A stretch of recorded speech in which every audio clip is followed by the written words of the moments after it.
Dear students, today we are going to study Newton's law of motion. अभी तक हम लोगों ने गति के नियम के बारे में स्टडी किया था। ये गति के नियम क्या थे? तो गति के मेनली 3 नियम्स थे।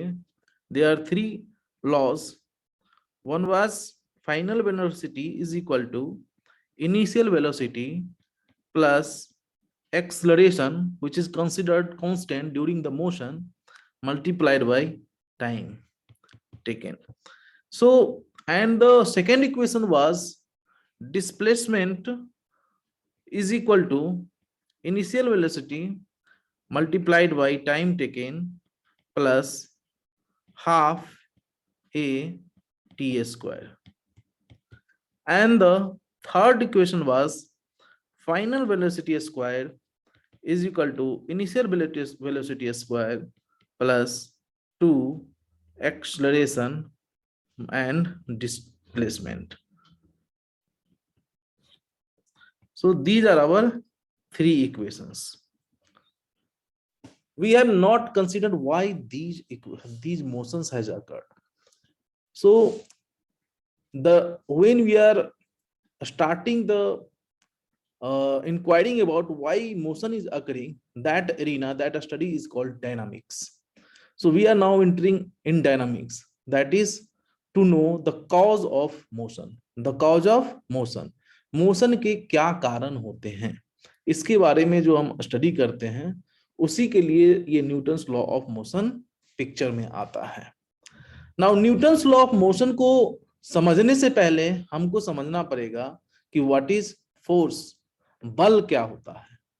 तो हम लोग को बल के बारे में जानकारी लेना पड़ेगा। What is force? अभी तक आप लोगों ने फोर्स के बारे में क्या समझा है? आप अपने दैनिक दिनों में कब बोलते हैं कि किसी भी ऑब्जेक्ट पे आप बल लगा रहे हैं? जब आप दरवाजे को खोलने के लिए अपने तरफ खींचते हैं तब आप बोलते हैं कि मैं दरवाजे पे बल लगा रहा हूं।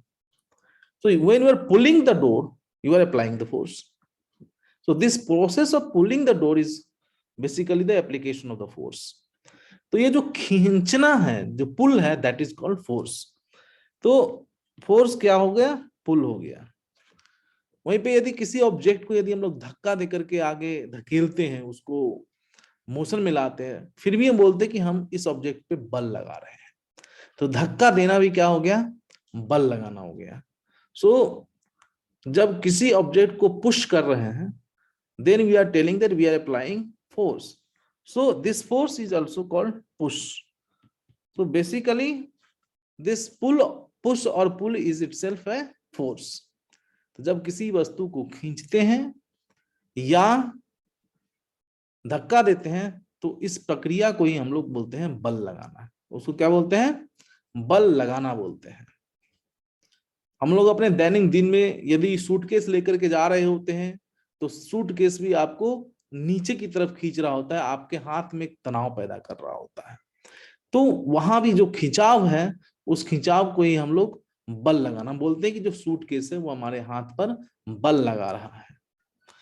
ठीक है, तो इस तरह से करके बल होता है। अब ये फोर्स है, उसका कुछ यूनिट होगा। Force is a quantity. तो what is the unit of force? The unit of force is newton. It is written as newton और its symbol is capital N. When you are keeping 100 gram of mass in your hand, then it is applying some force on your hand, and that first force is equivalent to 1 Newton. 100 ग्राम का बटखरा यदि अपने हाथ में रखते हैं तो वो जो वेट आपके हाथ पे लगाता है वो 100 ग्राम के बराबर होता है। ठीक है, इसमें एक और बात है फोर्स के बारे में। जब भी हम फोर्स लगाने की बात करते हैं तो इसमें 2 बातें होती है। कोई एक्सटर्नल बॉडी किसी अनदर बॉडी पे बल लगा रहा होता है। तो हमें 2 चीजें हैं कि बल लगा कौन रहा है, who is applying the force, who is the cause of force, what is the cause of force. So that is the one inquiry. And what is the second inquiry? upon which force is applying, किसी object पे, किस object पे force लग रहा है और किसके द्वारा लग रहा है।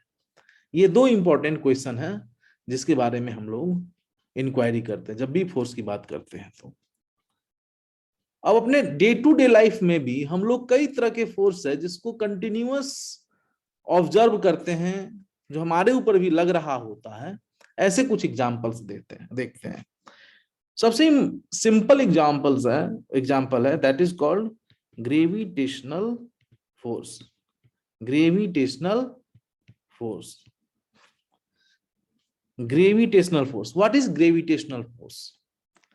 This gravitational, when there are two objects, then these two objects attract each other. So this attraction is also a kind of force, because this object trying to attract towards itself, I mean this is pulling this object towards itself, and this object is attracting this towards itself, so this is also pulling. So this attraction is basically called gravitational force.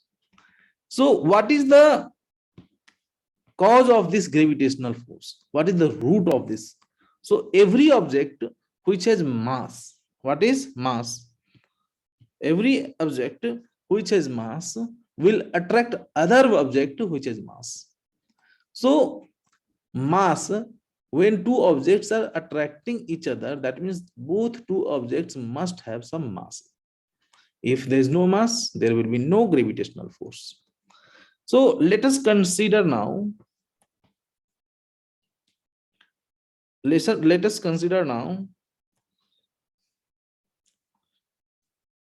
object have mass m1, this object mass m2, and they are separated by a distance r.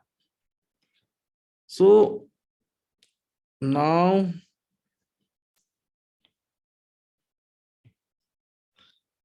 what will be the magnitude of this gravitational force?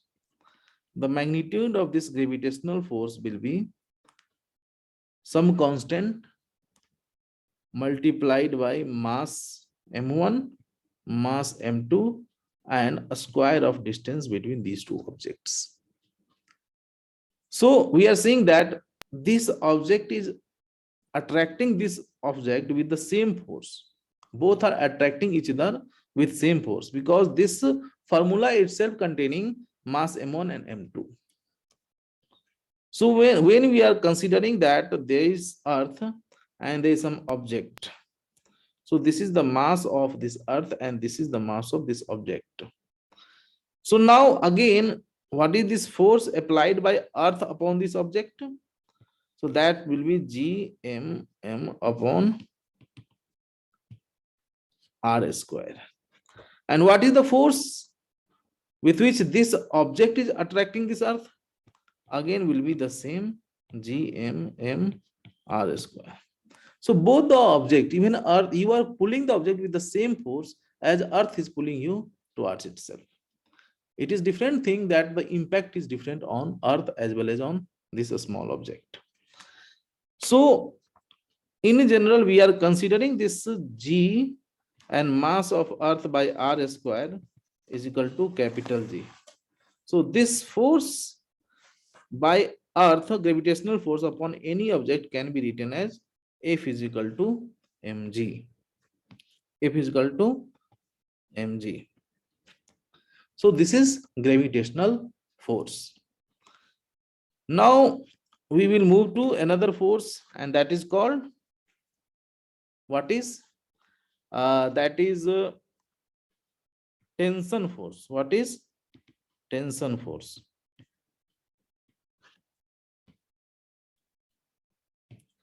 जब भी कोई object किसी रस्सी, किसी तार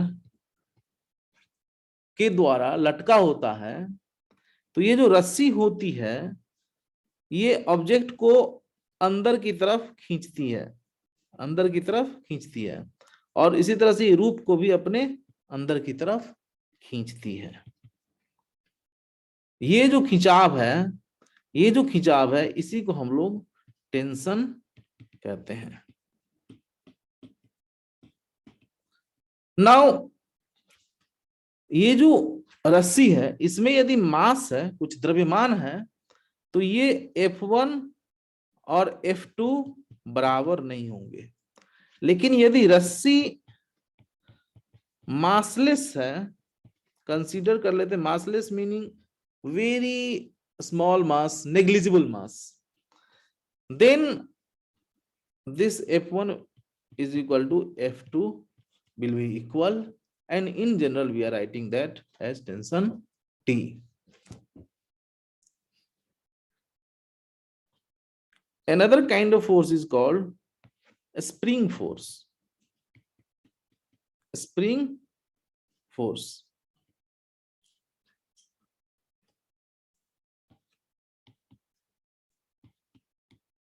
What is a spring force? So we all have seen a spring. Have you ever seen a spring? Yes, we have seen a spring in our pen. जो pen होता है उसमें रिफिल होता है, रिफिल में एक स्प्रिंग लगा होता है। जैसे उसको दबाते हैं वो उछल के गायब हो जाता है, फिर हम ढूंढ भी नहीं पाते उस स्प्रिंग को। So that spring also apply some force.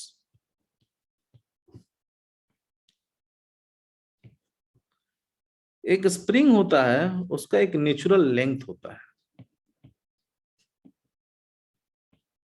स्वाभाविक लंबाई बोलते हैं उसको। इस स्प्रिंग को आप दबा सकते हैं या खींच सकते हैं। जब खींचते हैं तो इसकी लंबाई बढ़ जाती है, जब दबाते हैं तो इसकी लंबाई कम हो जाती है। तो जब ये खींचा हुआ है या दबा हुआ है तो यह अपने दोनों किनारे पे लगे हुए ऑब्जेक्ट पे फोर्स लगाती है। अगर ये तना हुआ है तो उसको अंदर की तरफ फोर्स लगाएगी, उसको अपने तरफ खींचेगी अंदर की तरफ, और यदि यह दबा हुआ है तो वो बाहर की तरफ फोर्स लगाएगी, उसको पुल करेगी। Now there is some relation between, जो कितना खींचा हुआ है उसका और फोर्स का एक रिलेशन होता है।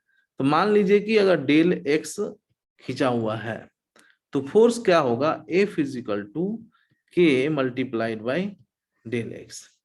ये जो के होता है इसको हम लोग स्प्रिंग कांस्टेंट बोलते हैं, स्प्रिंग कांस्टेंट, या हिंदी में उसको बोलेंगे स्प्रिंग स्थिरांक बोलते हैं।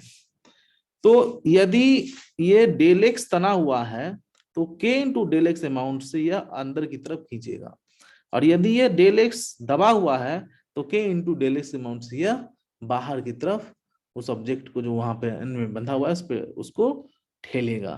तो ये आपका स्प्रिंग फोर्स हो गया।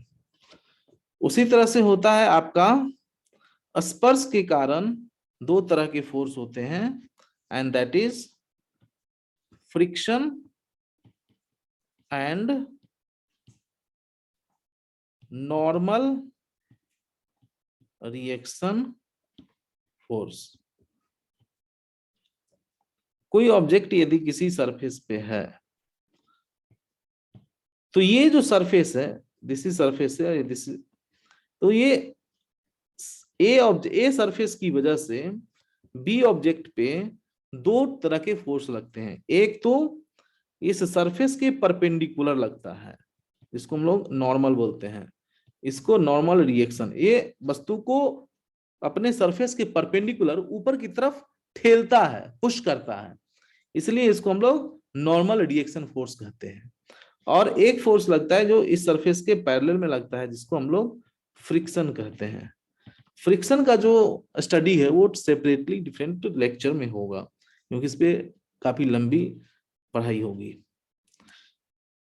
अब इसके बाद जो फोर्स होता है, ये सब फोर्स तो मास या कांटेक्ट की वजह से हो रहा है।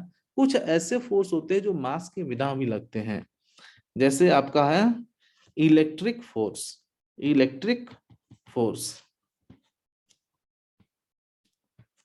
इलेक्ट्रिक फोर्स, ये इलेक्ट्रिक फोर्स क्यों लगता है? Electric force is applying because when some object has charge, उसके ऊपर कुछ आवेश होता है। तो लेट अस वन ऑब्जेक्ट है charge q1 and another object has charge q2. In that condition, based on the nature of charge, either it is positive charge or negative charge, it will attract or repel to each other. So what is the magnitude of this force? So this force is F is equal to 1 upon 4 pi epsilon naught into Q1 Q2 upon R square upon R square. Okay. So this 1 upon this epsilon is basically a constant whose magnitude is about 8.85 into 10 to the power minus 12 Coulomb square upon Newton meter square. So we are basically taking this 1/4 pi epsilon naught as another constant that is called K, and whose magnitude is about 9 to 10 to the power 9 Newton meter square per Coulomb square. So we can simply write this force is equal to K Q1 Q2 upon R square. So in this way we have studied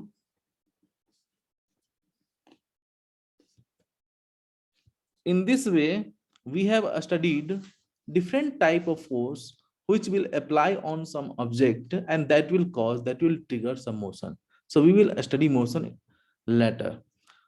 Fundamentally, we are dividing these forces into 4 types. Fundamentally, all the forces can be categorized in these 4 forces, and that is, first is gravitational force. Gravitational force. This is occurring due to mass. Second is electromagnetic force.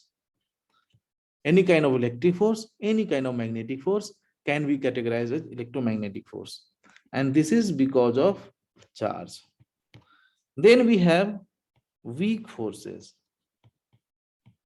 and strong forces.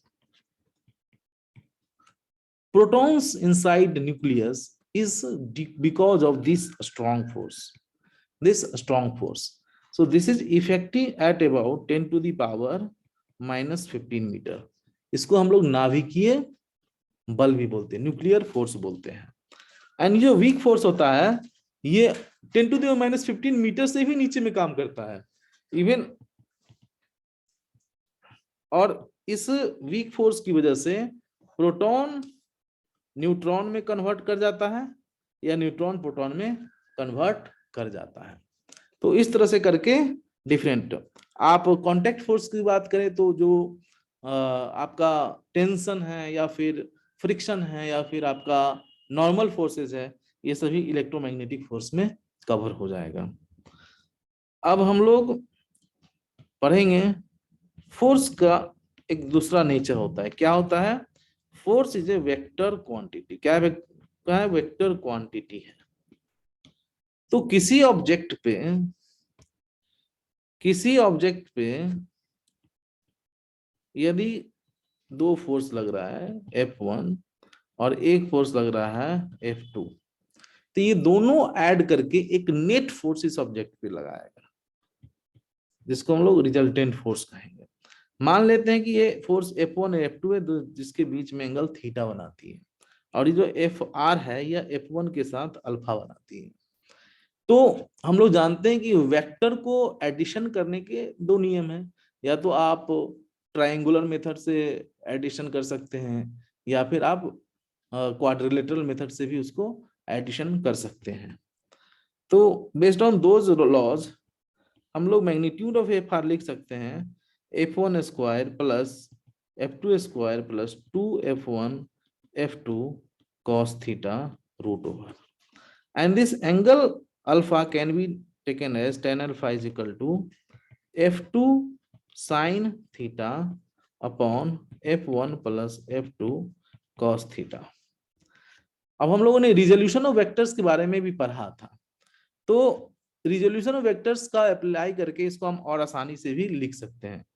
जैसे आप F1 को लिख सकते थे इसके component के रूप में F1x i plus F1y j। उसी तरह से F2 को लिख सकते थे आप F2x i plus F2y j। तो इसका सिंपल रिजल्टेंट क्या हो जाता, Fr is equal to F1x plus F2x i plus F1y plus F2y j। So you simply get this Fr magnitude बराबर क्या हो जाएगा F1x प्लस F2x का whole square plus F1y plus F2y का whole square.